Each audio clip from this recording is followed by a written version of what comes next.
Everyone, for those of you that don't know me, my name is Brent Thompson and I am the president of Unifor Local 636 and tonight's moderator.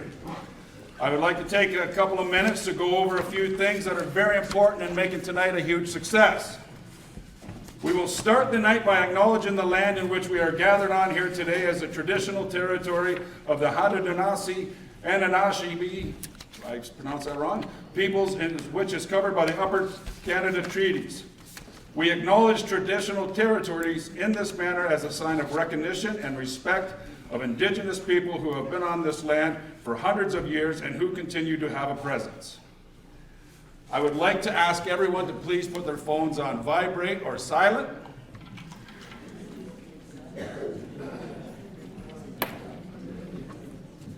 I would like to thank Unifor Local 636 Political Action Committee for putting this together. Also John Payne and Rogers TV for recording this.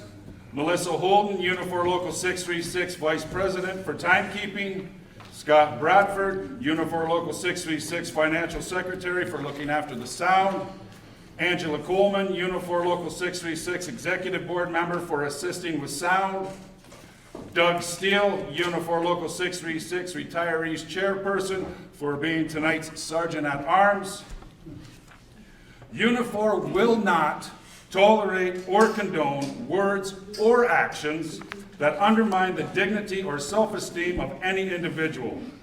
Candidates and members of the audience are expected to be respectful of each other and avoid the use of insulting, offensive, or prejudicial language. Failing to do so, you will be removed from tonight's meeting. All questions being asked tonight will be asked by me as the moderator, and they have come from the community via email, and the questions most frequently asked are the questions being used. Candidates have drawn for seat location and speaking order. Speaking order will be from 1 to 5, so left to right.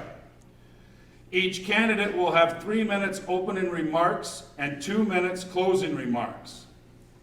Each question asked will have 2 minutes to answer, followed by 30-second response from each candidate from left to right, and then finally the responder will have 1 minute to rebut. During the counter, candidates may not bring up any new arguments or new evidence except in direct refutation of material which has already been presented. Time allotments will be strictly enforced. Members will speak only when called upon by the moderator. There will be no heckling. There will be no points of order or points of personal privilege. Props, example drawings and models, may not be used. So first I'd like to introduce the candidates. Number 1 is David Hilderlee. Beside him is Trevor Burch, Jerry Achione, Anthony Scalise, and Peter Croes.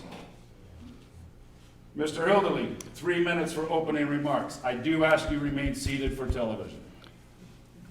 And is this on? Yes, sir. Okay, thank you. Good evening, everyone. First of all, thanks to Unifor 636 and Rogers TV, and of course the audience, both here and at home. I'm David Hilderlee. I'm a longtime resident of Woodstock, husband, father, grandfather, a retired educator, a business owner, and a successful realtor. I pride myself in my extensive community involvement and engagement.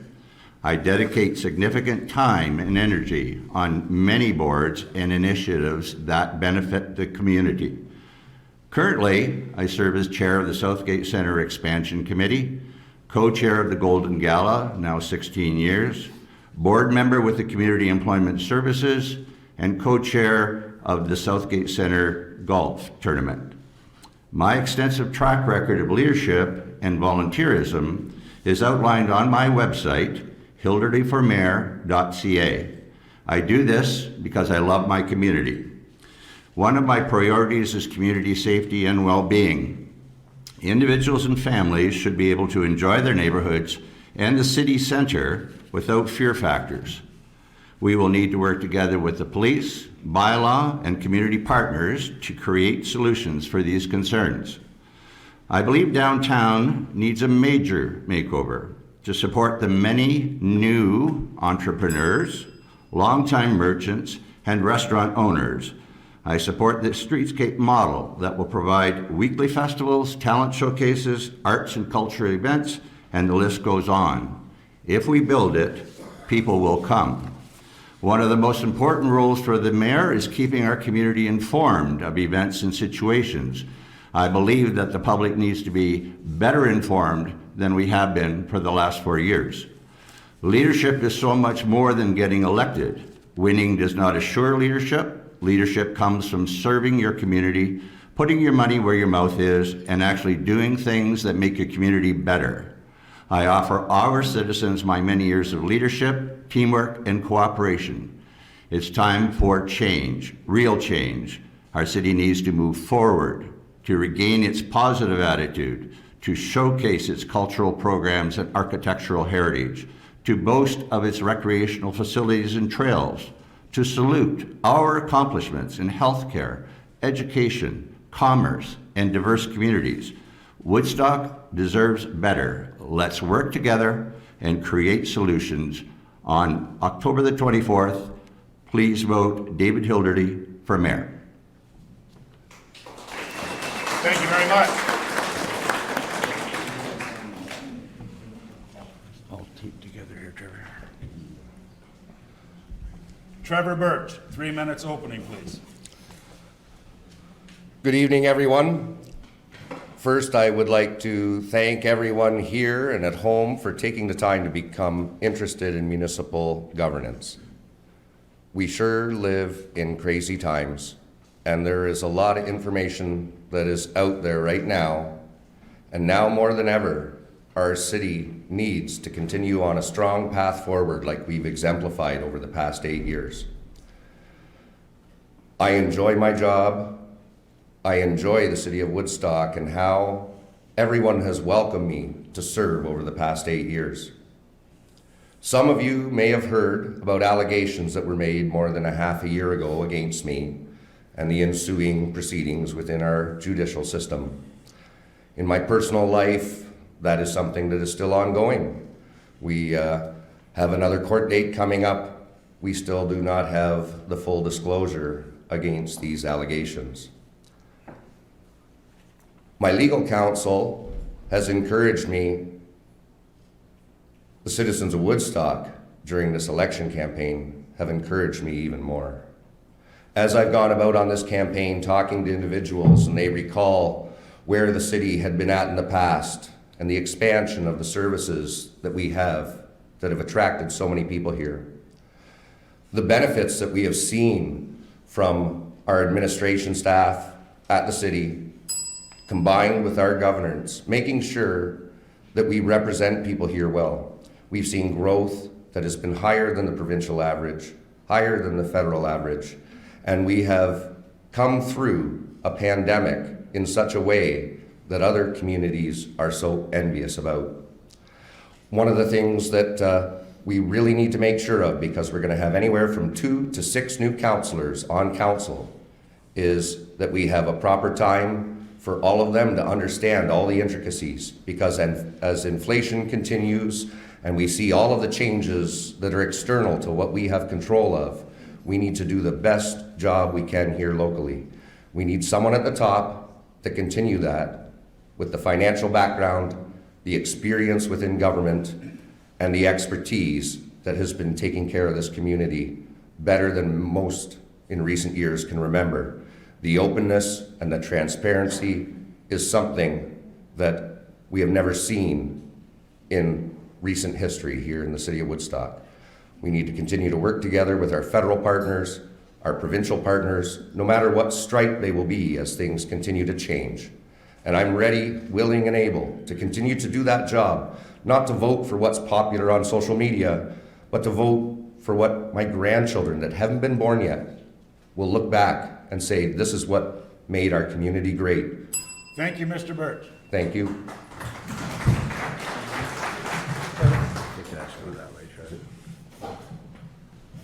using these three share. I thought You want it's easier that way.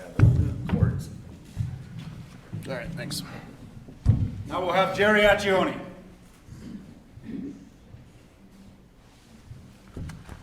Good evening, everyone. I'd like to start off thanking Unifor Local 636 for organizing this event and John from Rogers TV for recording it tonight. But mostly, I'd like to say thank you to you. Thank you for coming to see us and showing that you care for our city and who represents you as mayor for the next 4 years and more. Now, I feel thankful looking out and seeing so many familiar faces. For those that don't know me yet, my name is Jerry Achione, and I want to be your next mayor. What you may not know about me is that I was raised by a single mother. I was the oldest of 5 kids. I know what it's like living in a domestic abuse home, having my 11th birthday in one, and relying on social services for survival, like Salvation Army, food banks. I truly believe this is where my core values have come from, and my empathy. My drive for community and volunteering originated to give back to the communities that helped us when we were in our need. Many of you may recognize me as a Lions Club member for the last 24 years, maybe from one of the Santa Claus parades or Victoria Day parades as the parade marshal. Maybe at one of the hundreds of charity events my wife and I have attended. Could be from Anderson Automotive, been there for 24 years as sales and fleet manager. It could have been from my time as Oxford OPP Auxiliary Unit Commander and Staff Sergeant. I was also the host of Rogers TV, Daytime Oxford. In 2017, when Rogers made the corporate decision to stop the daytime franchise, my wife and I saw the incredible need here in the community. So we started and funded our own social media channel where we would interview local not-for-profit groups free of charge and help promote local small businesses every time we could. Now, of course, I've been very proud to represent the community as a Woodstock City Councilor since 2014, and extremely thankful for garnering so much of your support in the last 2 elections. The City Council trusted me to be their acting mayor in 2017 and again in 2019. I've got to be honest, there's been some very frustrating moments as a councilor in the lack of leadership. I've been trying to make the changes that you, as a resident, have been looking for without always succeeding. Like online mail-in voting options, some transit changes, longer hours, more efficient day options, $10 daycare, helping the most vulnerable here in our city is just to name a few. It's been very frustrating. I've been talking a lot about experience during this campaign, and these are just some of the reasons why I feel I'm the best candidate to be the next mayor here in the city of Woodstock. Because unlike being unique to the panel here, I'm the only one with city council experience. I am ready to lead, inspire, and collaborate with our newly elected city council to tackle our city challenges. Thank you.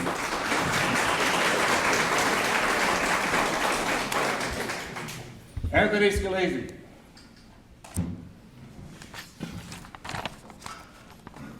Good evening.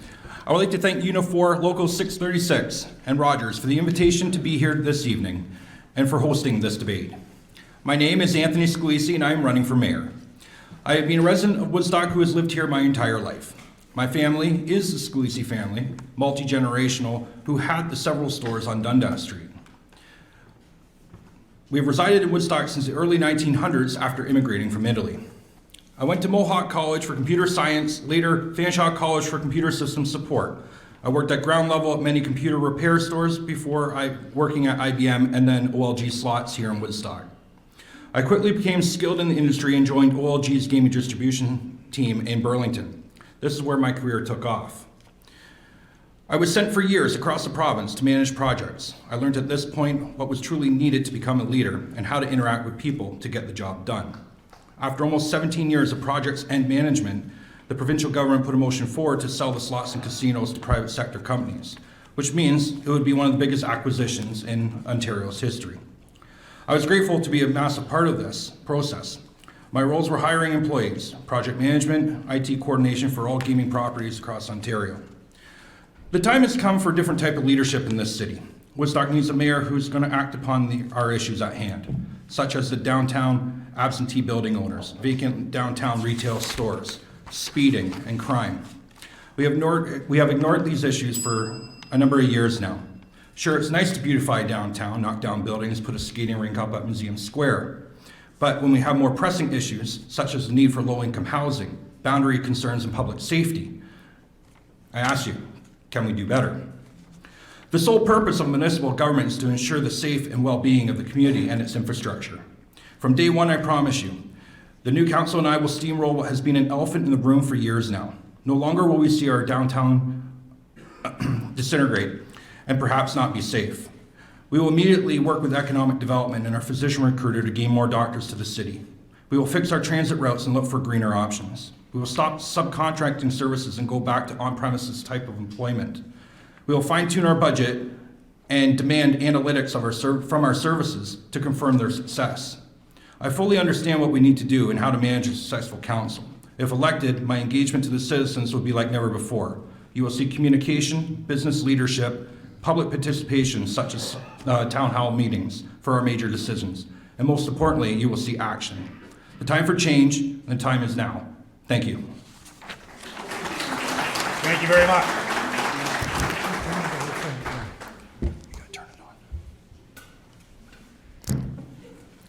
Peter Croes. Hi, I'm Peter Croes, and I'm running for mayor because this city needs leadership. I'm the sixth generation in my family to live here. I consider Oxford County and Woodstock my ancestral home, and I'm a member of the Independent Order of Foresters. That's the international finance company, and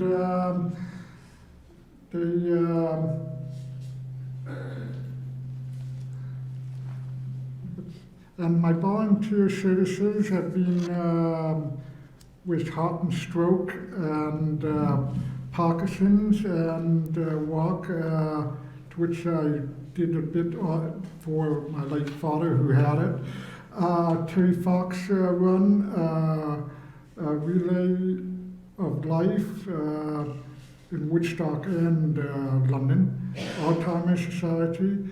Since 2015, I have attended conferences, international, regional, and local, in teleconferences and online.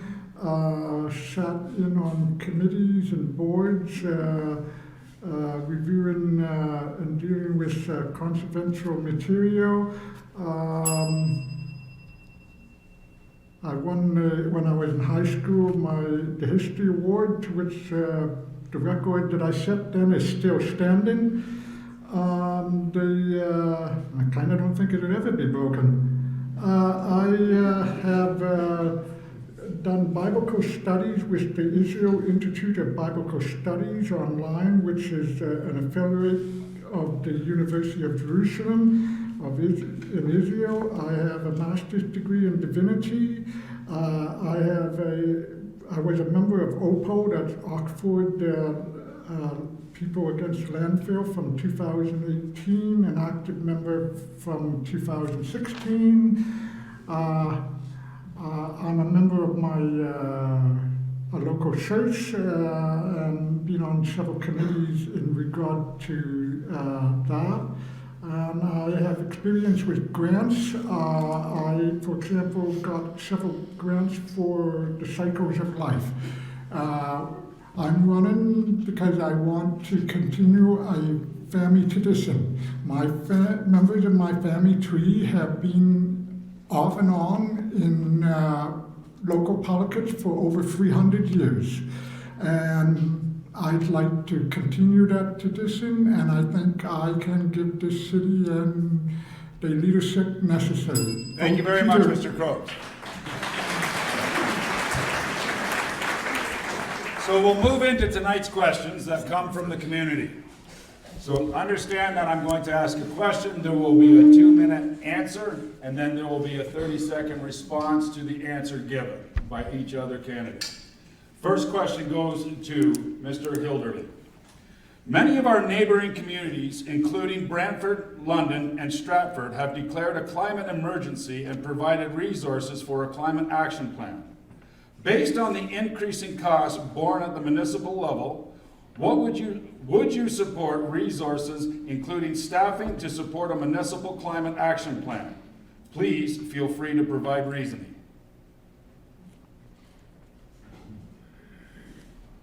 If you hear a ding halfway through, that's just letting them know that they're halfway through so they can get to their answer. That's how come you're hearing a lot of bells. Time starts when you start speaking. Okay, thank you. In terms of a climate action plan within our city, I think it behooves us to pay very close attention to what is happening with the climate. I would really want to consult with city staff and have them bring forward some information, compare some of the programs of the other cities that are already involved in a climate change, and then that would be something that would be brought forward to council as a report. If we see the need to provide that kind of staffing, then I would suggest we would take a look at that. Thank you very much. Mr. Burch, 30-second response. Well, thank you. The City of Woodstock completed a municipal energy plan where they analyzed all of our different facilities and what we can do to save operational expenses and help reduce our energy footprint. And they've been enacting that, such as even prior to the approval of that plan with the adoption of the LED street lighting. We have many parks and trails and tree planting initiatives that provide oxygen. When I was at the County of Oxford in the first term, we passed the 100% renewable energy goal, and all the sustainability initiatives at the county since that point in time, I've held them accountable for taxpayers. Thank you, Mr. Burch. Like I said in the back, I will talk over you all day long. Thank you, sir. Can you hand that mic to Mr. Achione?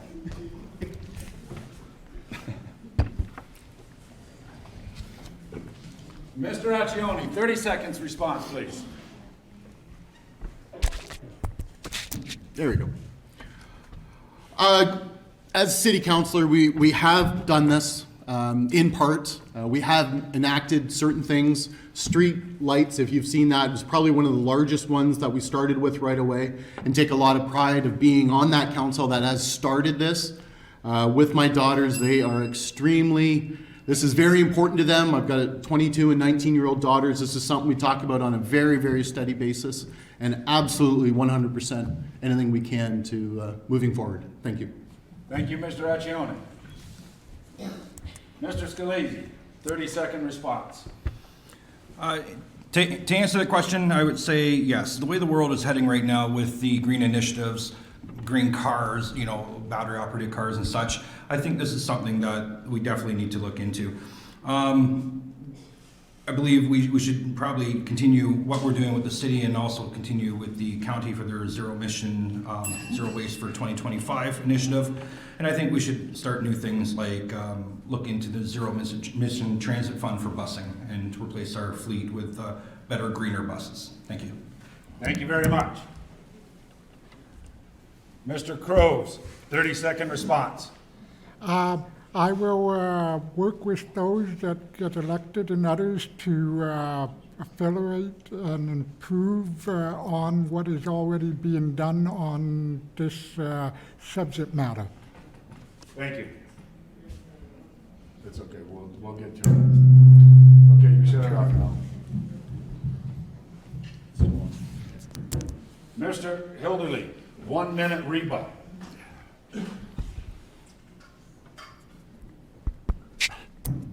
I just want to comment on, I think, not too recent history. There was a motion on City Council's desk to consider purchase of electric buses, and unfortunately that didn't get passed because I think of a vote from the mayor. And I would just think that we should really be considering broader spectrum of green energy situations. Thank you very much. Question 2 for you. Question 2 for Mr. Burch. Woodstock in Oxford County is located in one of the most endangered and biodiverse forest regions in all of Canada, the Carolinian Forest Region. If elected, what will you do to advocate for and protect this special forest region so that our children can continue to enjoy and benefit from it? 2 minutes answer, please. Thank you. I'll continue doing what we have been doing and what I have been doing personally over the past 8 years. We promote Arbor Day at the schools. At City Council, with a developer who acquired a large parcel of land along the corridor, the city analyzed the forest and protected it. It came into our own ownership through a fancy receipt that was given for tax purposes to the individual. We've continued to do that at the County of Oxford. We have our forestry management, and I know with my own small children, we planted more trees than we ever need for the amount of toilet paper or 2x4s we need. And that's what it's all about, leaving a legacy for the future. And as far as vote goes on electric buses, I voted yes. I brought the initiative. It's another mayor candidate that voted no. Thank you very much. I can't do that.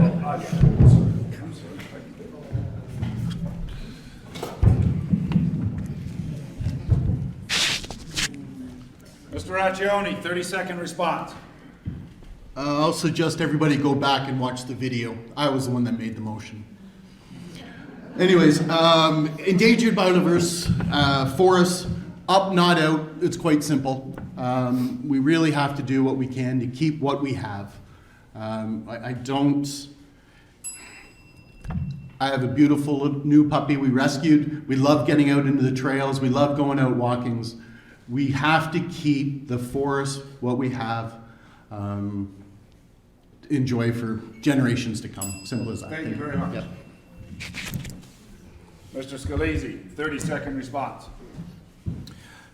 We need to protect our green spaces, walks, and trails. They are absolutely beautiful. I spent most of my summer out at Pittock and camping and fishing with my daughter.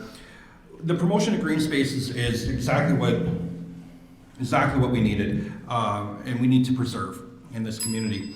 Urban development, when we build our houses, we need to plant more trees. We always plant trees. We need to continue that initiative and continue promoting the green space. Thank you. Thank you very much. I turned it off, turn it on. Turn the mic back on. Mr. Croes, 30-second response. Well, our trees and natural environment is essential. After all, they produce our oxygen that we need to live on. I would be very serious about keeping our forests and woodlands available for generations to come, the next 100 years or so, and keep them clean and do every step to preserve them for the next 100 or 150 Thank you very much. years. Mr. Hilderlee, 30-second response. I would certainly want our Parks and Recreation Department to apply for any grants or be part of any programs that involve tree planting. I believe that the federal government did initiate a rather aggressive motion to plant millions and millions of trees. We have to make sure that we get our share for the city of Woodstock. Thank you very much.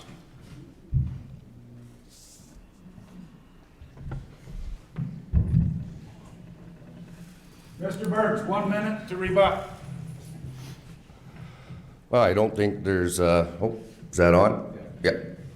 Don't think there's any need to rebut. It seems like everyone agrees here that we need to continue to be good stewards to our community. That's something that everyone has embraced. We have a lot of new individuals in the community that have come from elsewhere, and they're witnessing it, they're seeing it, and we need to encourage our young people to teach their parents and grandparents that they need a better future. Thank you very much. Thank you. You're getting your steps in. That's all right. My goal's 11,000 today, so I'm doing good. Well, that's half a day for me. Sorry. I walked in traffic. Yeah. Okay, thank you. All right, back to business. Question Sorry, it's number on. 3 is for Mr. Achione. This is a little bit of a long question, so please pay attention. Over the current council's term, 2018 to 2022, Woodstock and Oxford County have seen a significant rise in the visualization of persons in homelessness, along with the rising cost of living, rent, and lack of affordable housing options in the community at large. Under the premise that shelter is a basic need that is part of the foundation of quality of life, and Oxford County's commitment to housing first approach as part of the 10-year shelter plan, which involves a spectrum of housing within the community, what role do you see for both the city and county over the next 4 years in enhancing access to both emergency shelter, a transitional housing in Oxford County for those living in homelessness and unable to access and afford current housing options? 2-minute response, Mr. Achione. Well, I think I need about a half hour on that one. That's a big one. Let's face it. It's become so evident here in the community.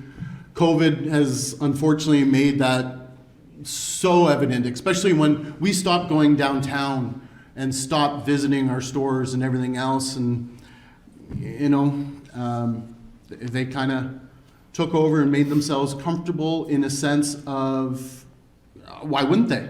I mean, I raised my kids on Perry Street, 75 Perry Street. We spent all the time we could at the Museum Square. They are people. I guess we have to do so much better to look at what the needs are, what they've gone through. There's so many different layers of this. To call it an onion isn't even fair. We have an organization here in town that, if you haven't checked it out lately, is Operation Sharing. They are doing such a wonderful job with the resources they have. I actually spoke with Kelly Black from the county just this afternoon. We need much more cooperation, and I believe that's part of the leadership issues we've had between the city and the county to try to get those resources we need for places like Operation Sharing, for all the organizations that work with our most needy here in the community, and we have to do so much better. Thank you. Thank you very much. 30-second response, Mr. Scalise.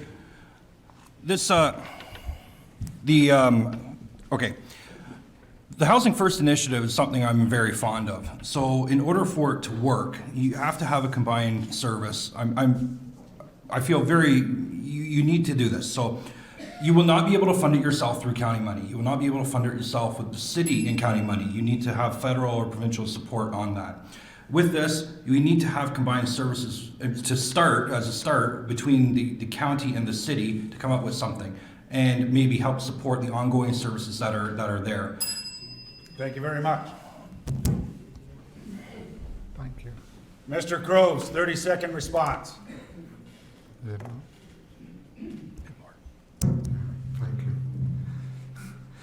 Well, yes, homelessness is very important. I have almost been homeless twice myself. So it is a very important thing to deal with. One of the things I'm considering is using more of the vacant buildings in such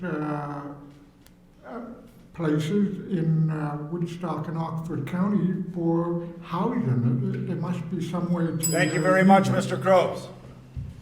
Mr. Hilderlee, 30-second response. Yes, for affordable housing, I think we have to continue to support the good work that Woodstock Nonprofit Housing is doing. Partner more with individuals like Indwell and provide affordable housing through them. And the other is that we definitely need some sort of second stage housing to support the work that Operation Sharing is doing, so the county can work with developers to provide that kind of housing. Thank you very much.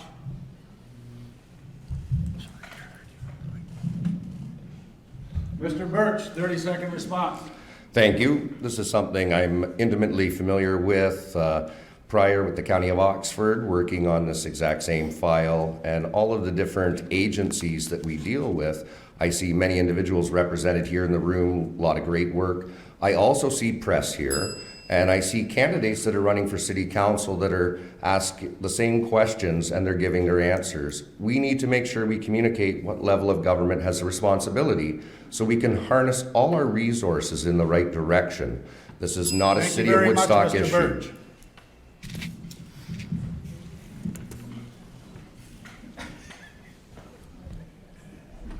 Thank you.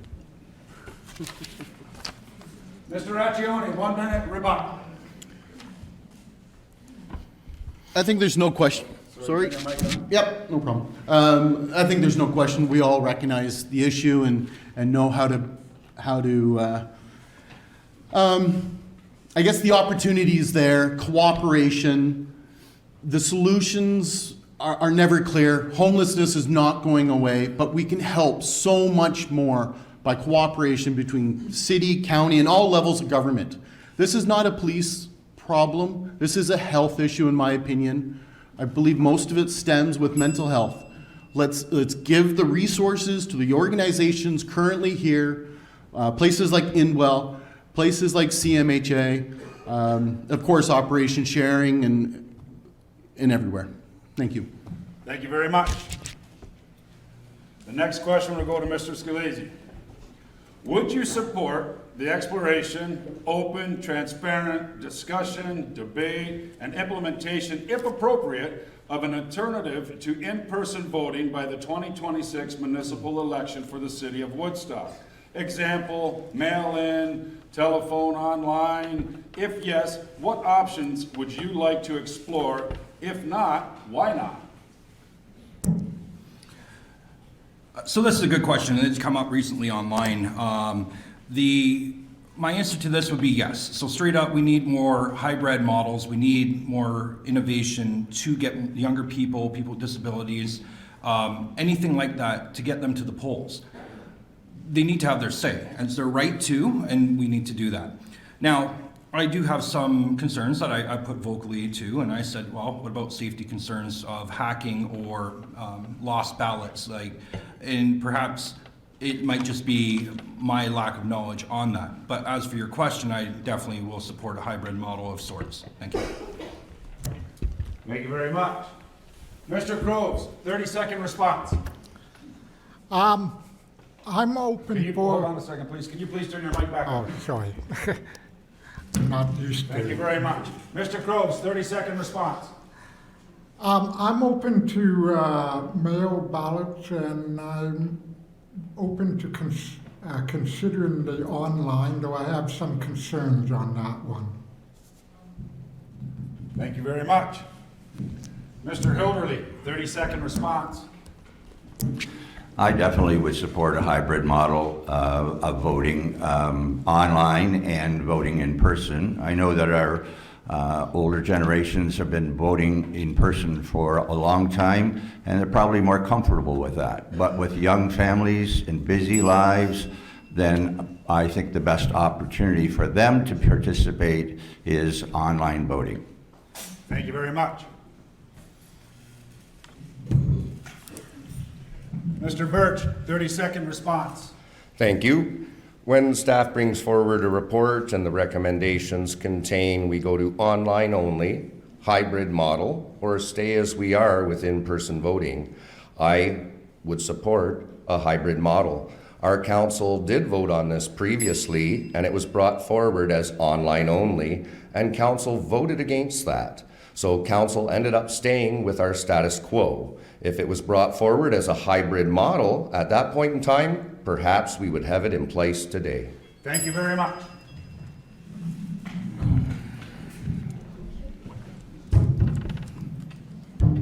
Mr. Achione, 30-second response. Thank you. Memories are not good tonight, because I did make a motion for hybrid voting that was not approved. It was not brought forward. It was not even seconded, to be honest with you. Okay? Okay, we're done. Both of you. Yeah.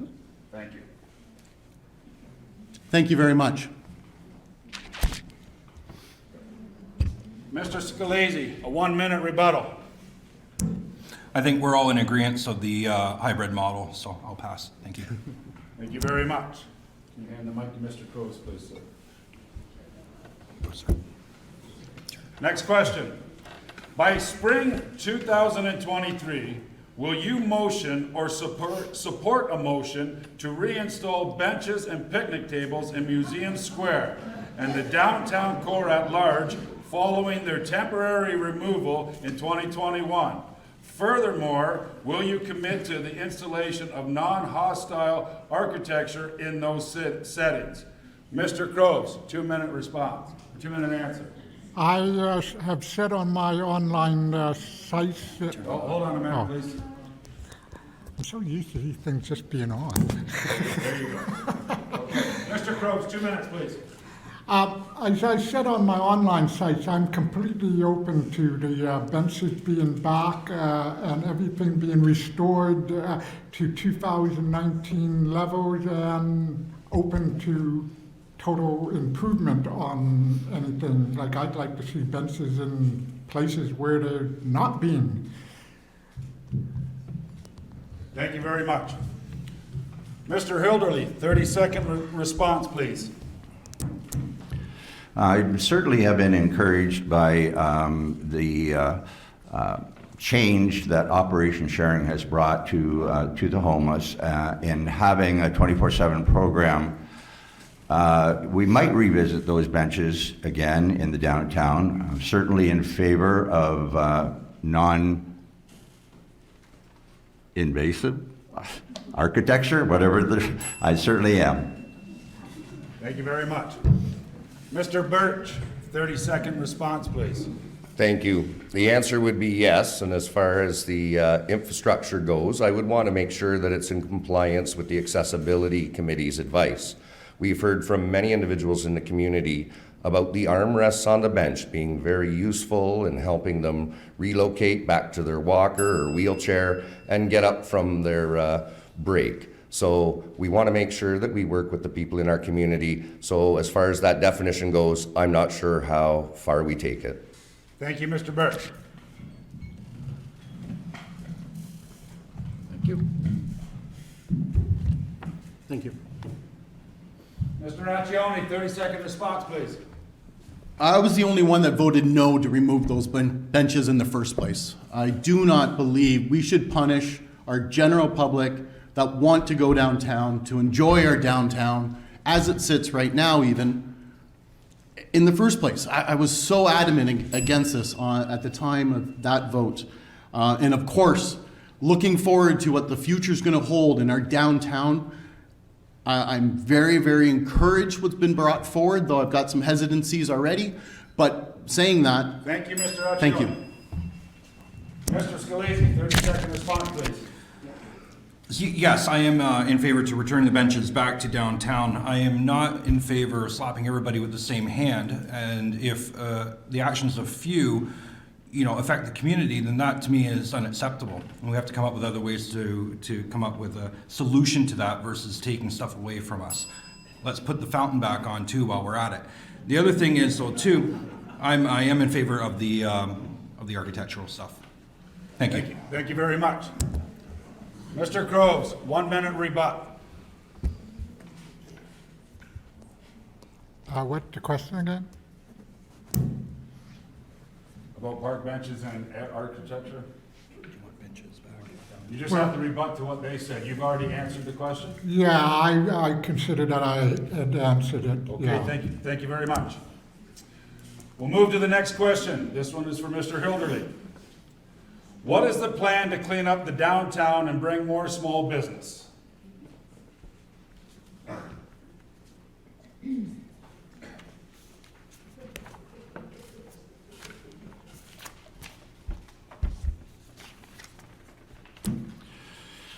I'll start with the streetscape, which I think is a very, very ambitious but wonderful project that will change the look of our downtown. When we get to the stage of actually implementing that, I think we will see a lot more people bringing their families downtown and enjoying events of all kinds. Now, moving that along to the inviting businesses to the downtown, we're very fortunate to have many young entrepreneurs right now who are taking the risk and setting up shop with unique products that they're selling. And I really want to see those things supported. And we can support those through any downtown improvement fund that might be available for them to do something with the facade.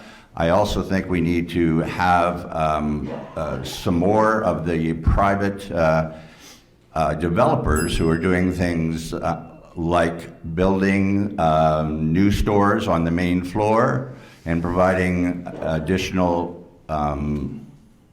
apartments on the upper levels. Those are definitely ways of encouraging small business to be here. Those grants are available. We always try to provide support through the city for any new endeavors like that. Thank you very much. Mr. Burch, 30-second response, please. Thank you. This is an issue that has been ongoing for many years, and council always has our downtown and our merchants at the forefront of our mind. We've done a lot of things. There's plans in the works, and the new term of council will prioritize how we proceed with some of those initiatives. The ones that we currently have on the books, one of the ones I'm most proud of is at the County of Oxford. I helped to eliminate the vacant tax rebate retroactively for properties that were sitting vacant. We noticed a large decrease in the vacant properties downtown prior to COVID.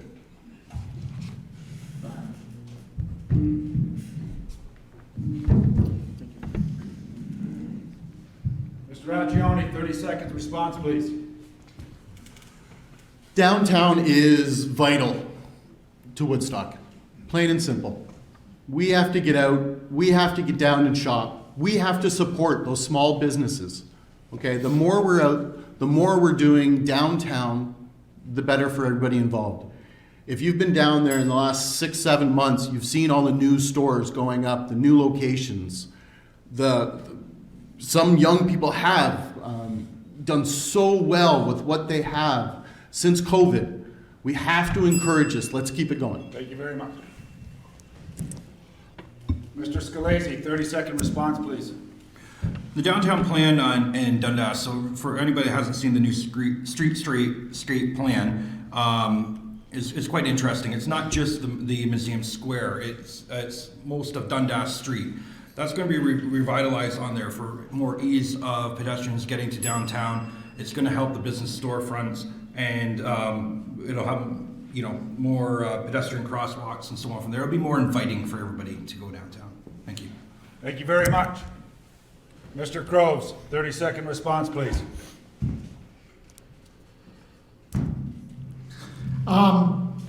Tax cuts. I would be bringing in the biggest tax cuts in the city's history that will help the downtown. Tax cuts for businesses that have recently relocated and new ones, so that there's more money for people and expand Street Fest. Thank you very much. Mr. Hilderlee, 1 minute rebuttal, please. Further to my earlier response, I also would encourage new shop owners to be involved with the Small Business Center, help them develop their business plans, and to learn about what kinds of support the city can provide for them as they're getting started in their new business. But the biggest issue is we need to support these new businesses and have people come down and see what those changes have been and how well they are doing. Thank you very much.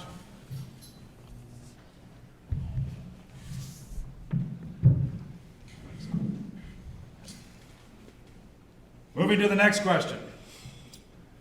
What are your plans to assist families suffering with food insecurities? Would you consider implementing governance to force stores from disposing near expired foods by requiring them to donate them to local organizations such as Woodstock In Out of the Cold and Operation Sharing, etc. 2-minute response, Mr. Burch, please. Thank you.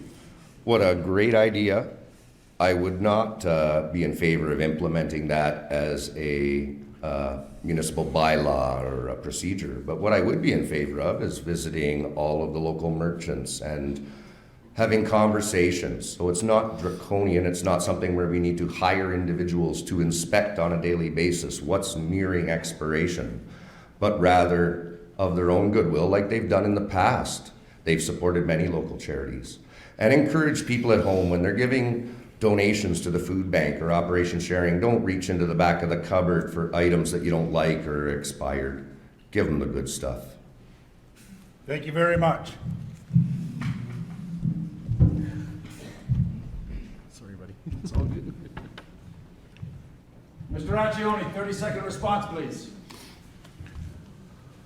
Food waste. That is just terrible. There are some organizations here in town, let me be clear, that do go around, that do go and pick up food and drop them off at other places. They go around to some of the local restaurants when they do have extra.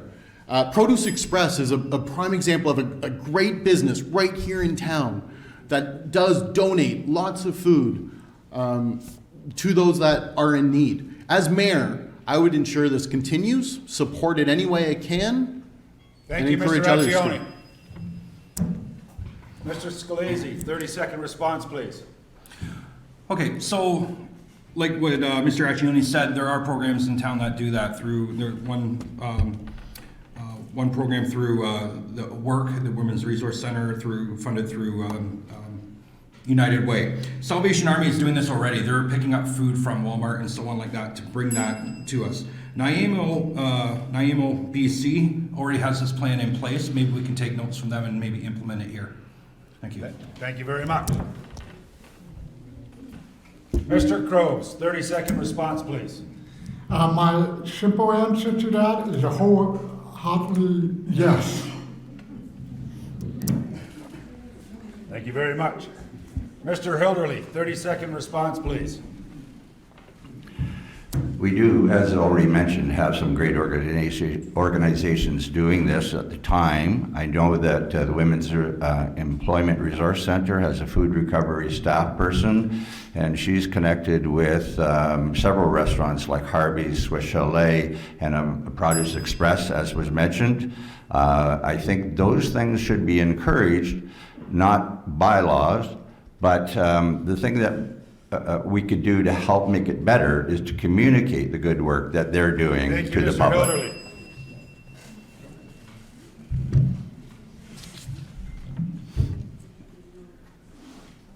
Mr. Burch, 1-minute rebuttal. I think we're all in agreement that we have a great community where individuals have stepped up, and the number of community partners we have, as some of the individuals start to mention a few names, that's just it, it's a few names. We all have different passions. We all give of our time, our talents, our finances. We have such an extensive list of community resource groups that it doesn't do favor even here tonight. And I think that we can do better as a community through communications. And again, I think that needs to come right from county council. Issues that are far-reaching, that are outside of the jurisdiction of the city of Woodstock's sphere of influence, are addressed at the social level at the County of Oxford. So we need to be careful to not step on toes, but continue to build our community up the way we always have. Thank you very much.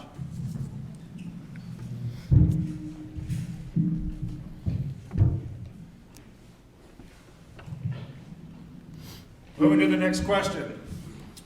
Would you be willing to designate numerous areas across our city to allow for personal community vegetable gardens? Areas would have to be secured, provide water, access, and be well illuminated. Mr. Achione, 2-minute response, please.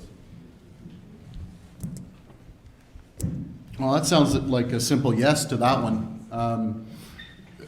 Community gardens would be so important here in the city for so many reasons, not just the food aspect, but getting people out, getting people to enjoy Getting people out into our parks possibly, if that's where they're gonna be. Get them to different places of town. There's so much that could be done here inside the community when you look at neighboring neighborhoods.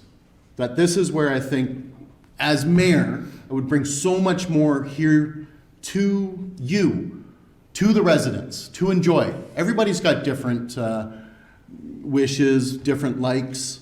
You know, I'm not no gardener, I'm not gonna say that. But if you get out any way you can. Community gardens can give back to, again, so many people. Thank you. It's a simple yes. Thank you very much. 30-second response, Mr. Scalise, please. So the answer would be yes. We currently actually have this in place right now, and you can rent 6x6 or 10x10 spots from through the Parks Department. We need to maybe promote that a little bit more. We need to get that out, and we can get more spots out there. I think it's a great idea. Thank you. Thank you very much. Fine. Mr. Croes, 30-second response, please. In 2018, when I ran, I called for that very thing, so I fully still back it, and I say yes to it. Thank you very much. Mr. Hilderlee, 30-second response, please. My answer would be yes, I would support that for sure. Not only is the food production important for families, but I see that as a great learning and teaching opportunity for children as well. Thank you very much. Mr. Burch, 30-second response, please. Over the last few years, the city has expanded that program, and you can speak with staff about the uptake. It hasn't been necessarily as well received as individuals might think. Now, some groups have also gone along and done it privately, and they started out with great wind in their sails, and it's died off a little. Not sure if that's something to do with the times, but as I've gone on this campaign, I've seen local landscape companies in some of the affluent neighborhoods planting vegetables instead of flowers, and the owners tell me they give it to the food bank. So there's still more that we can do. Thank you very much, Mr. Burch.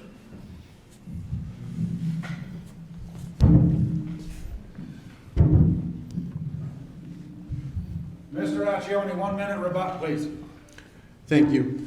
Here in the city, you're right, there is minimal, there are some, and they're not being used fully.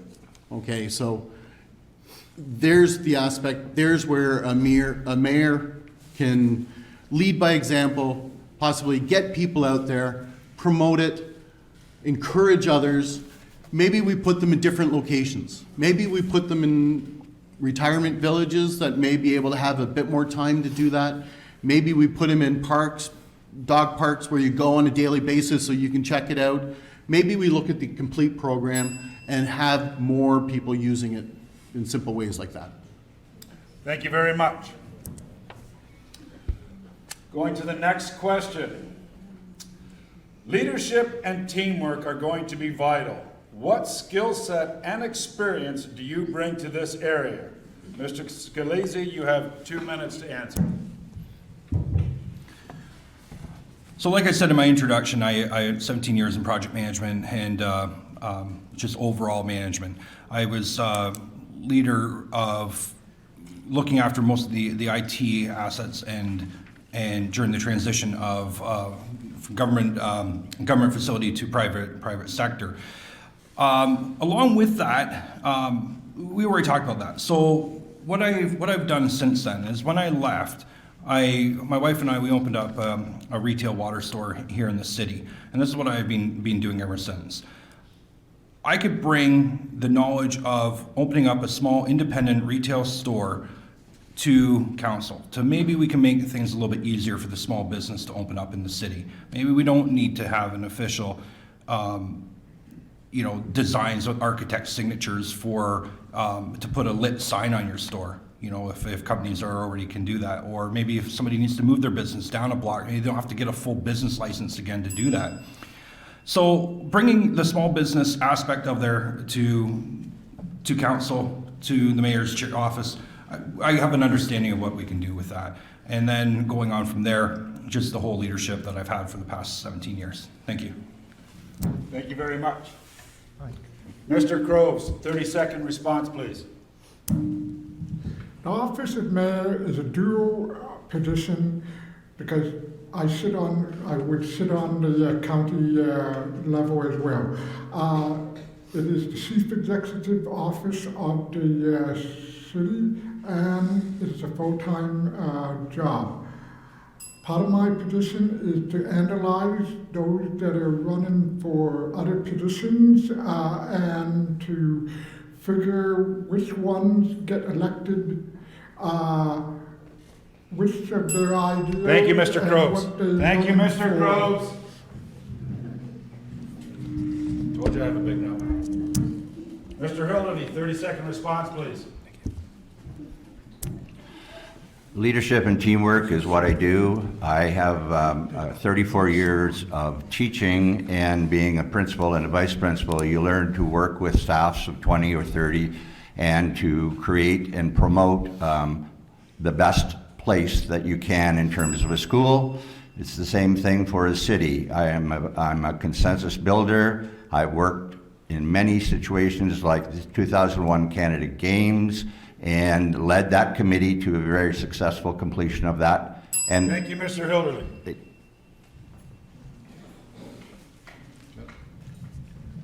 Mr. Burch, 30-second response, please. Thank you.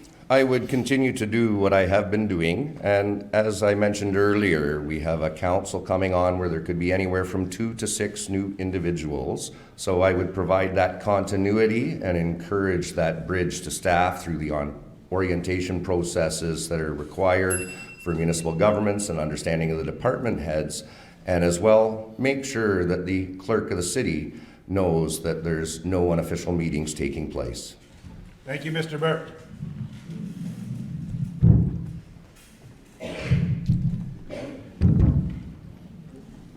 Mr. Achione, 30-second response, please.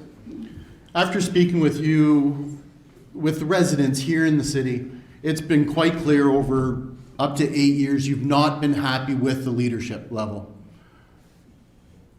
I want to change that, plain and simple. I have the drive, we go to events. We participate a lot here in the city. We love to. We don't just show up. We're not just there for a photo op. We love to go participate everywhere we can to promote the city. Thank you, Mr. with the Achione. skills. Mr. Scalise, 1 minute rebuttal, please. As a leader of the community, I believe that what we need to do is promote their small business, promote the large business to the city, and continue to grow everything. The leadership skills that we all possess here would be great to put in the position of power, and I think that we all want to grow the city to a bigger and better place. Thank you. Thank you very much. Going to the next question. Many of us are concerned about having a safer community, whether it be in our downtown, residential communities, or business areas. What are your solutions? Mr. Croes, 2-minute answer, please. Again, tax cuts. The city needs to cut taxes so that the businesses and people have money. It'll help to rejuvenate the economy and set us on a better future. Thank you very much. Mr. Hilderlee, 30-second response, please. a safer community means safer streets and safer neighborhoods. One of the things that I'm hearing consistently from people is how street racing and distracted driving are causing all kinds of issues. We of course need to deal with that through enforcement, but we're going to need to support the police in terms of the staff and manpower to do that. I believe that red light cameras and those flashing speed signs actually would be a benefit in terms of some of the difficult and dangerous intersections. Thank you very much.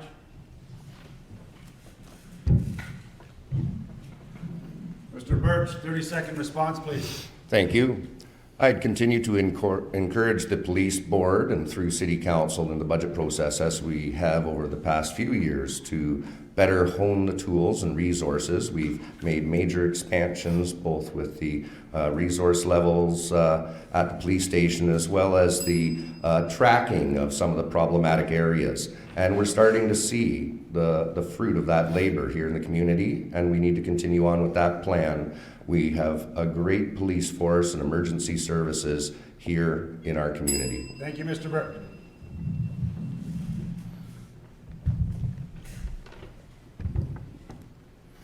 Mr. Achione, 30-second response, please. As a city council, we've recognized a lot of different things here for public safety. It is a big concern for all of us. Speed is definitely one of my major concerns. Traffic is a major concern here in the city. With the growth we've experienced, we have just not been caught up.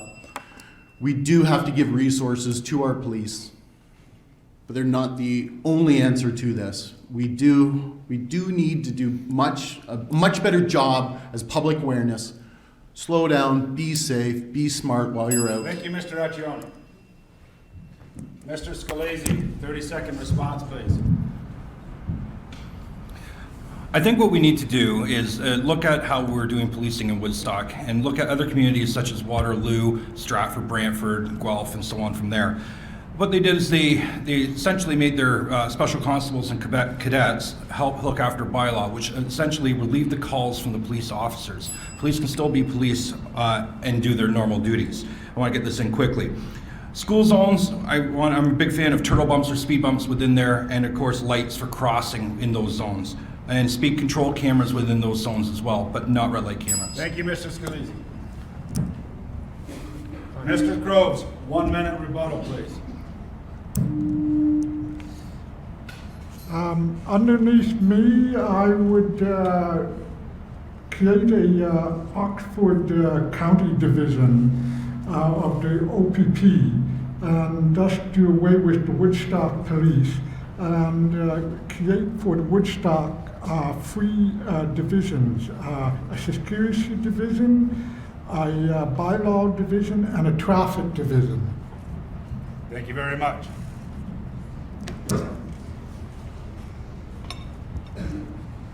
Going to the next question. How would you improve communication with the citizens and involve residents in the decision-making process from City Hall?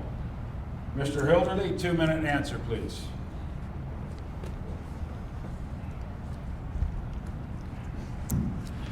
Well, we do need to improve the communication between City Hall and our citizens. There are lots of ways that we can do that.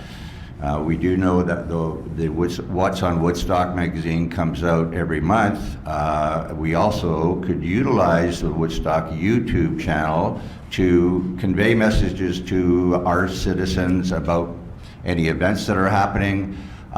We see good postings on social media. You might have seen the one about Kawapalooza, where the little video of the Croes was playing. There are lots of avenues in print that we can do as well. I think that involving the citizens can be improved by making them aware of town hall meetings when there is an issue that we want to discuss or have public input on. I think there could be many more surveys that are put out through our communication officer, and really encourage citizens to ask questions about what kinds of programs we have through the new communication officer that has just recently been hired. Thank you very much. Mr. Burch, 30-second response, please. Thank you. I think we continue doing the best job we can to encourage everyone to know where the resources are. We have a lot of things available in our community, from bulletin boards and the What's on Woodstock magazine and community channel on television, and individuals still might look at the piece coming through the mail as junk mail. And not everybody receives their information the same way nowadays. So as council looks at making sure we keep everyone informed, I'm open to hear the ideas that they bring forward. Thank you, Mr. Burch. Talk to all of those people.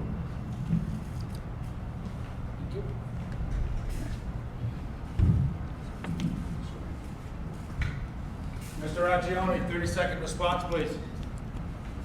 Thank you. Social media is a huge part of my life. I know many of you from social media, honestly. I would continue that, especially if this became my full-time job as the mayor of the city of Woodstock. I would continue getting out even more, get you informed, make it very transparent. The communication is key from City Hall all the way down to residents. You tell us what you need, what you want to see as well, and we'll continue that. Thank you very much, Mr. Achione. Mr. Scalise, 30-second response, please. To improve communication on decision-making, definitely I would continue what they did with the street escape plan and doing online polls. I would encourage mail-outs, town hall meetings, like I already mentioned in my opening statement. Why not have town hall debates, exactly, and promote through Instagram, YouTube, Facebook, the Sun Review, Oxford Review, and let's give feedback. And I agree with Mr. Achione, maybe the mayor's office can have information be sent out all the time to give public knowledge on what's happening or what's going on. Thank you, Mr. Scalise. Mr. Croes, 30-second response, please. I fully agree with David on this. I would just add lowering the voters' age to 16 and getting more people engaged between 16 and 25 into civic life. Thank you very much. Mr. Hilderlee, 1 minute response or rebuttal, please, sorry.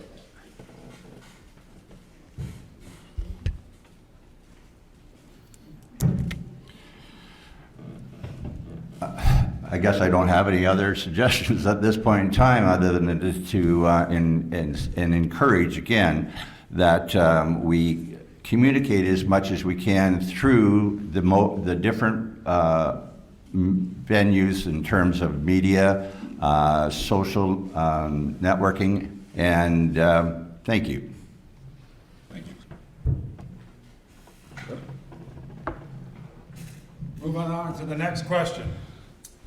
In June 2022, Oxford County experienced a significant increase in homophobia, biphobia, and transphobia. In fact, it was blatant and criminal. We have seen 65% increase in hate crimes in Canada this past summer. The question to you is, have you read the wellness and safety plan that was created in 2020 and 2021? This is a working document, and to date there has been minimal implementation to meet the goals, specifically in regard to marginalized populations. Particularly as the mayor or a county councillor, what are your plans to ensure that is implemented, and how will you as a mayor advocate and demonstrate for marginalized persons in the community, such as the two-spirited LGBTQIA+ community? Mr. Burch, 2 minutes answer, please. This is an evolving question as we continue to experience new definitions and new ways of looking at things in our community. And it's not just here, it's all of the province, it's all of Canada, it's all of the Western world. And a lot of those issues reside at different levels of government. But here at the City of Woodstock, we have already implemented community resource committees, such as at the police station. We also have that at Woodstock General Hospital with an employee that is charged with that specific raft of responsibilities. The County of Oxford also has done that. So some of the groups that are involved in the comments that they make within these wellness plans, it goes back to what I mentioned before. We are unique from other communities, so when you bring resources with experience and you try to emulate what other communities have done here, and you don't understand our nuances of how things are done at the next level through our upper tier to spearhead with all these community groups, you miss the mark. So we need to make sure individuals with those groups and individuals running for city council don't give members of the community the wrong impression of where to apply the pressure. We need to make sure we come up with solutions for any issue to make sure everybody feels that they are represented and that they have been heard on their issues and are being treated fairly and equally. But it has to be done with what is right for Woodstock within our setting here in Oxford County. Thank you very much.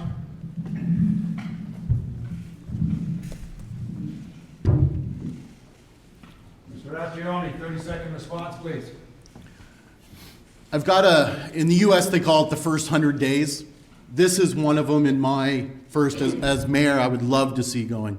The LGBTQ plus community needs recognition. They really have to, the community has to recognize what we have, the diversity we have in our community is incredible, and embrace any way we can and include everybody. I'm inspired by that community quite often. Mr. Achione. Thank you. Mr. Scalise, 30-second response, please. I said in the beginning here in my opening speech that the sole purpose of municipal government is to ensure the safe and well-being of its community and its infrastructure. And while we're talking about the community right now, I think we have to be inclusive. We have to have diversity. It's the only way we grow a community. Like, the world it takes all kinds to make a world, and that's all I'm going to say. Thank you very much. Mr. Croes, 30-second response, please. I haven't read what you're referring to, but I would look it over with those that are elected and see what can be implicated.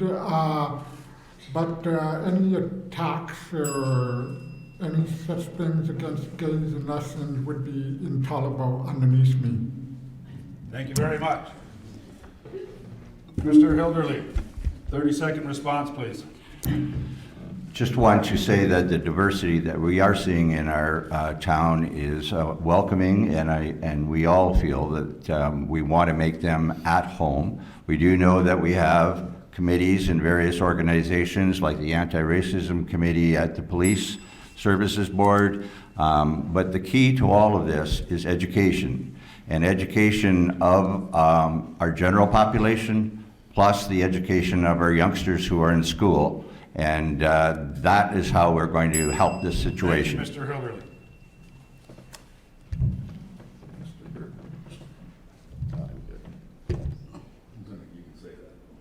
Mr. Burch, 1 minute rebuttal. I think that's a pretty good. We all seem to agree that we have a great community and we have individuals that want to make sure that everyone feels welcome. So what a great slate of candidates here. Thank you.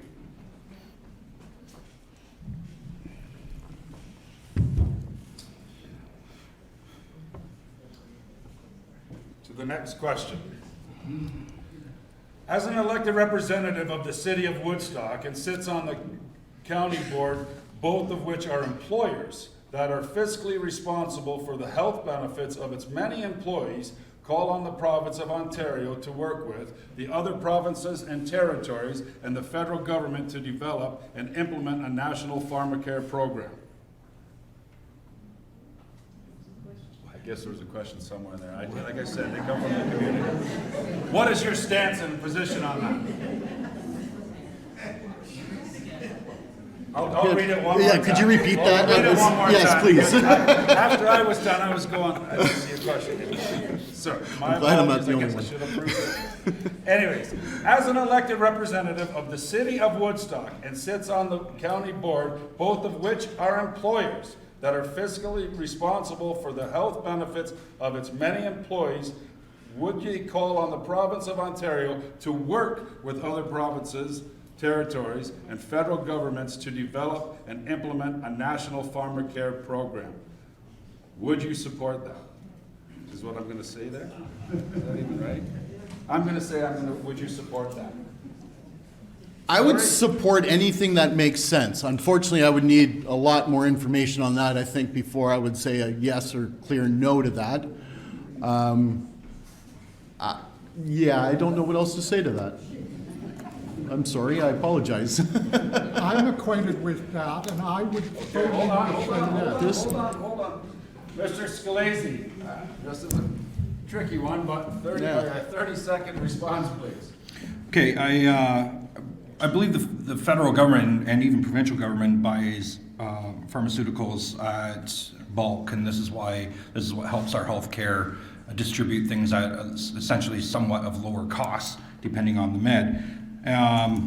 So I'm in support of, nationwide healthcare, so yes. Thank you. Mr. Croes, 30-second response, please. On this subject matter, I've been following it. I'm fully aware of it, so I fully say yes. I would work with whoever, and provincial, federal, to beat it about because it makes sense.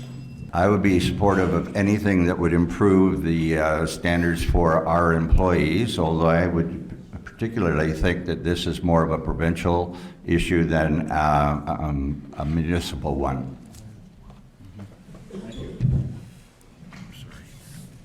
Mr. Burch, 30-second response, please. Yes, this is something where much larger discussions are taking place, have been taking place, have been stalled, and encouraging the provinces to communicate with the federal government. Yes, advocacy is always great, but information is needed, dollars and cents, and impacts locally. But whatever decision Woodstock City Council would make or Oxford County Council would make on drafting support to those higher levels of government, we make sure we go through the process. Thank you, Mr. Burch.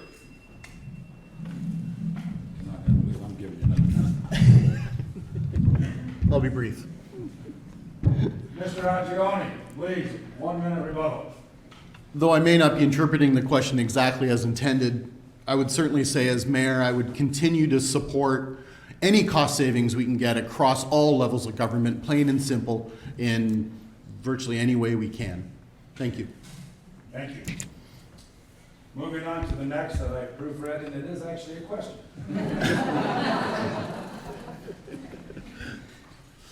All levels of government, including municipalities, have a role to play in addressing the housing crisis in Oxford County and taking action to end homelessness in our community. How will you work to end homelessness and housing instability in Oxford County? Mr. Scalise, 2-minute answer, please.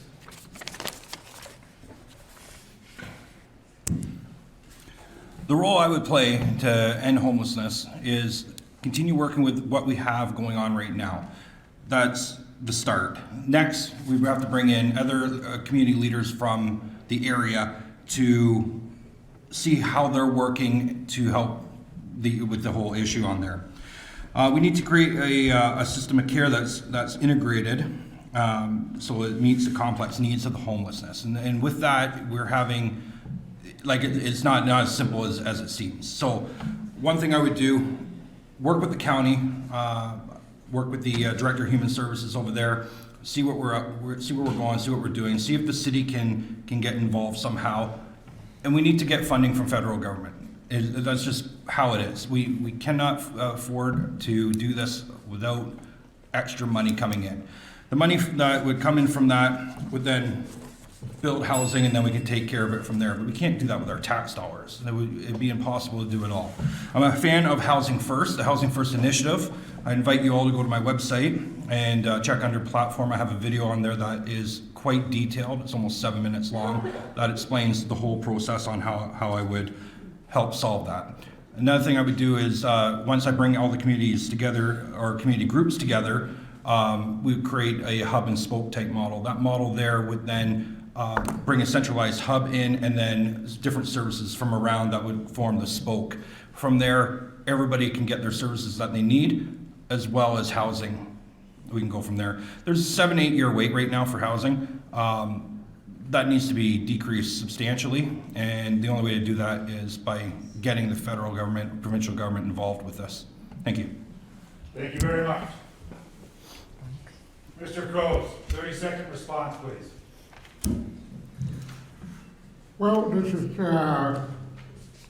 fundamentally a very important issue, and something that I will work with the provincial and federal on, and we can, and it needs leadership. And what I've been doing partly is been observing some of the other candidates that are running, not Thank for you very mayor. much, Mr. Croes. And Mr. Hilderlee, please, 30-second response.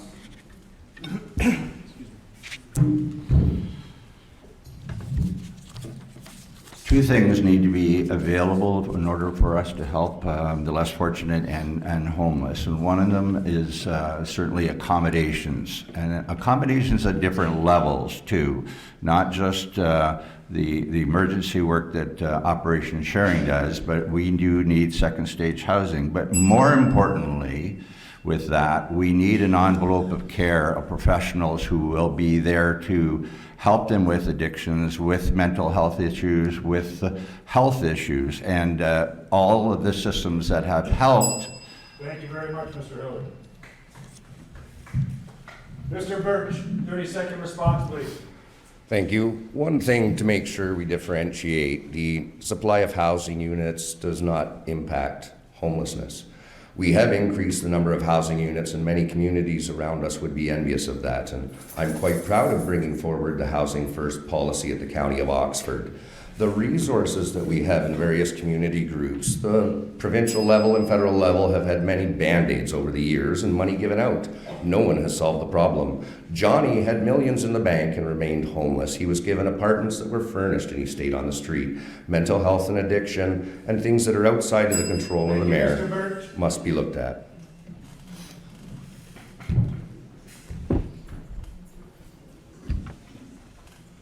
Mr. Achione, 30-second response, please.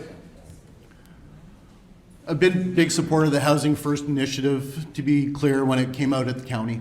I do like the basic, the idea of that, as well as the intensification needed here in the city, okay? There are some homeless that don't want to be helped. We recognize that. Johnny is a prime example of that. Bless his soul. I believe it's actually his birthday today.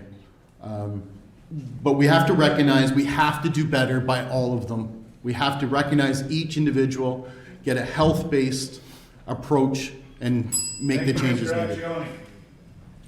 Mr. Scalise, 1 minute rebuttal, please. We have to come up with a different type of solution, and not just us, but entire North America. To keep someone homeless in traditional ways right now, we are looking at anywhere around $60,000 to $80,000, using police services, fire, paramedic, social services, all that sort of stuff. We could house someone for less, and that's part of the Housing First approach. Now, with that, you also have to have your mental health and substance addiction there as well, and perhaps just normal counseling and so on from that with there. And that falls under that spoke model I was talking about. So you would have a centralized hub and a bunch of spokes, and all those spokes are your providers of help. And with that, there's housing within there. I just think that we need to look at different traditional ways than what we're doing right now. Thank you. Thank you very much. You move the mic over to Mr. Croes, please, sir. Thank you very much. Going to the next question. What are the key capital projects you believe we should be considering over the next term of council? Mr. Croes, 2-minute answer, please.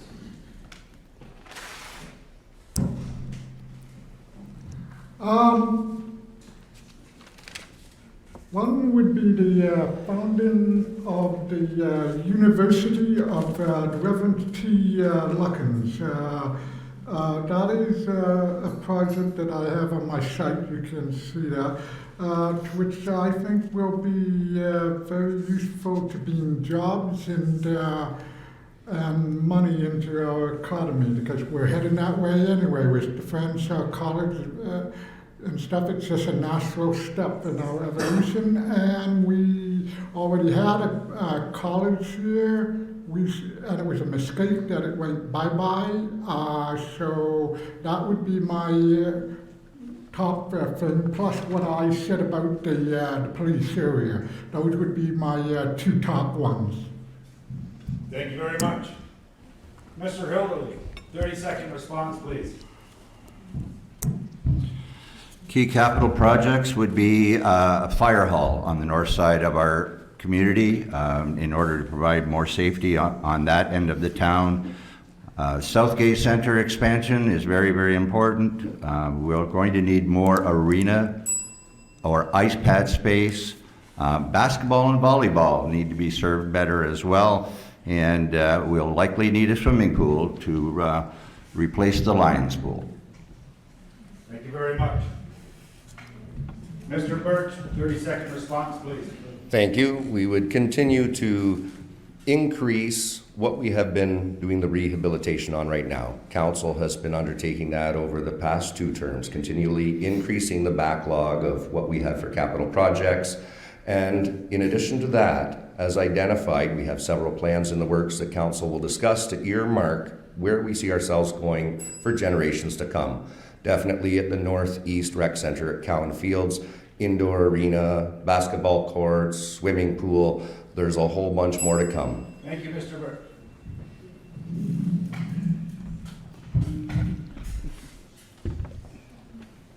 Mr. Achione, 30-second response, please.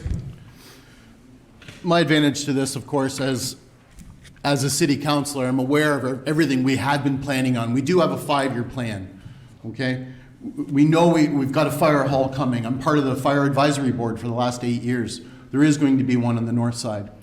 The Civic Center needs to be replaced. We have Lions Pool, of course, that needs to be replaced. Things that are not necessarily on that list, though, I do believe strongly, is our roads, public safety. Again, keeping traffic, doing a much better job managing. Thank you, Mr. Achione. Mr. Scalise, 30-second response, please. Though we have it in the projects to come, the third fire hall is absolutely something we need. We also should team up with the county and maybe put a base for paramedics up there and maybe a police substation. Southgate Center is 100% something that's needed, and I'm on board for that. As for pools, definitely we need something maybe by the new Holy Trinity Church as well. They've got a big development over there. Thank you, Mr. Scalise. Mr. Croes, 1 minute rebuttal. Is this on the same subject? Well, in addition to what I just said, there would be what I said on my site. I went heavily into supporting and expanding our fire department, and people are welcome to see my 2 sites online on that subject matter. Thank you very much.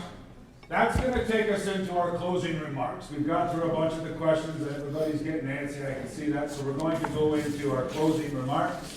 We're going to start with David Hilderlee. Will have 2 minutes starting when he starts talking for his closing remarks. Mr. Hilderlee.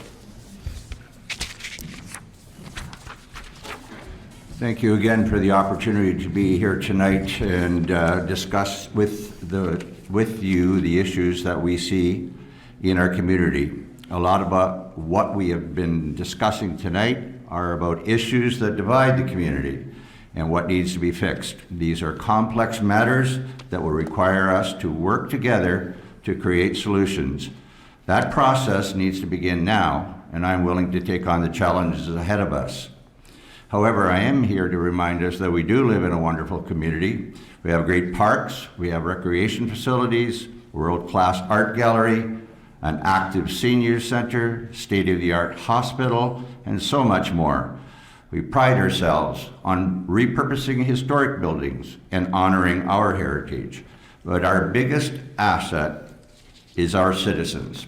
Our community is very generous, giving of their time, and we appreciate that those that live, work, and play and support our community in so many ways.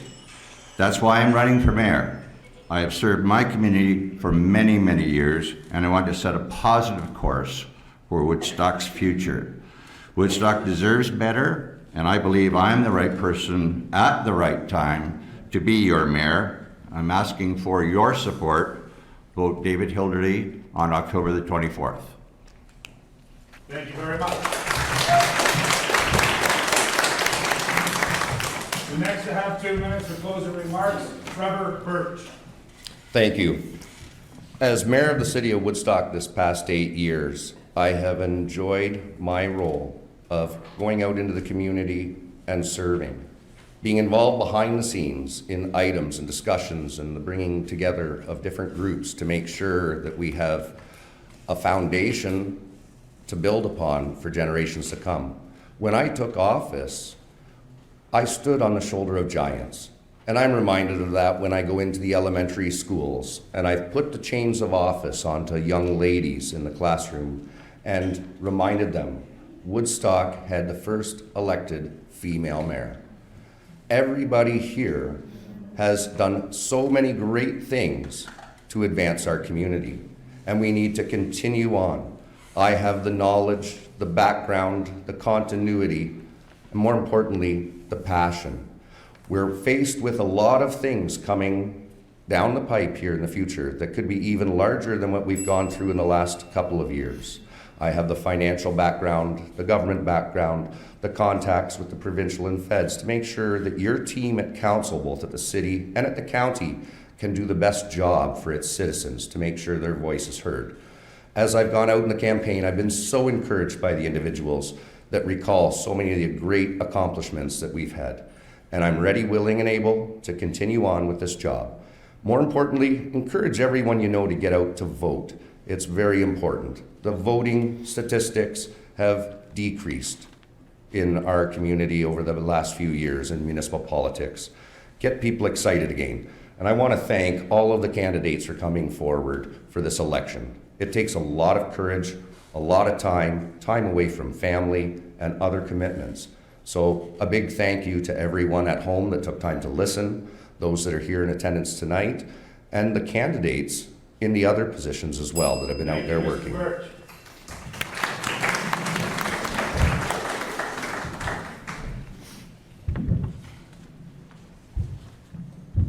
The next to have 2 minutes in closing, Jerry Achione. I'd like to say a huge thank you to everyone here again tonight, and of course those watching online and on Rogers TV. For you to take a couple hours out of your day to watch and listen to us shows me that you're extremely interested in making the right choice on who you'd like to see it lead the city for not just the next 4 years, but for many more years ahead as the future is very bright. With the unprecedented growth we've been experiencing, knowing much more residential coming north of Pittock, and our business park expansions and additions over the next few years, we can't afford any more delays. Hope is not a strategy. Guessing is not a plan. I want to leave you with the thought of many of you that have come to me and said, do you want to entrust the leadership of our city to someone that is a nice person with some good business and even great community background? Because there are many of them here in the community. Or would you rather look at someone's resume, their actual work-related experience, to see that they truly have the experience, the knowledge of things like our two-tier governments that is unique to the city of Woodstock? What is county versus city? With a proven history of fighting for what you want to see at City Hall and the experience of 8 years' worth of recorded discussions and decisions that have already been made to us, this is so important for the future of our community. There is no hoping or guessing with me. My city council experience, along with my commitment to giving back to our city, has been proven time and time again. I live and breathe the city of Woodstock my entire adult life with so much pride that I will not allow City Hall to continue to fail you at the leadership level. I will continue to fight for what's right and lead us into the future. I will continue to be available on social media and face-to-face. I'll be the leader you can rely on to represent you at all levels of government, while keeping fiscal responsibility and transparency at the forefront of all my decisions. Thank you for the opportunity to earn your vote. Vote Jerry Achione. Thank you.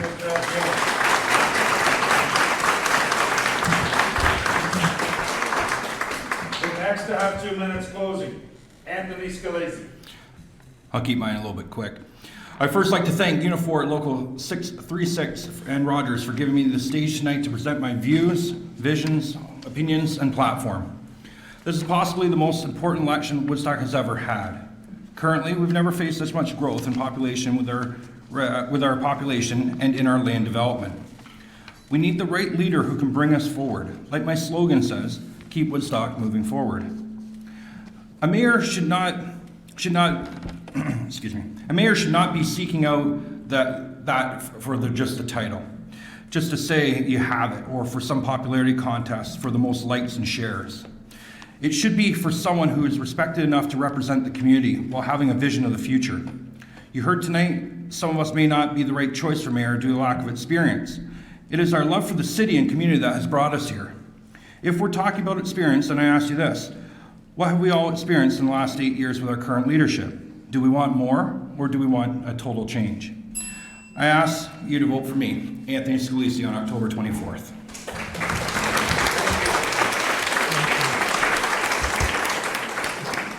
Next to have 2-minute closing, Peter Croes.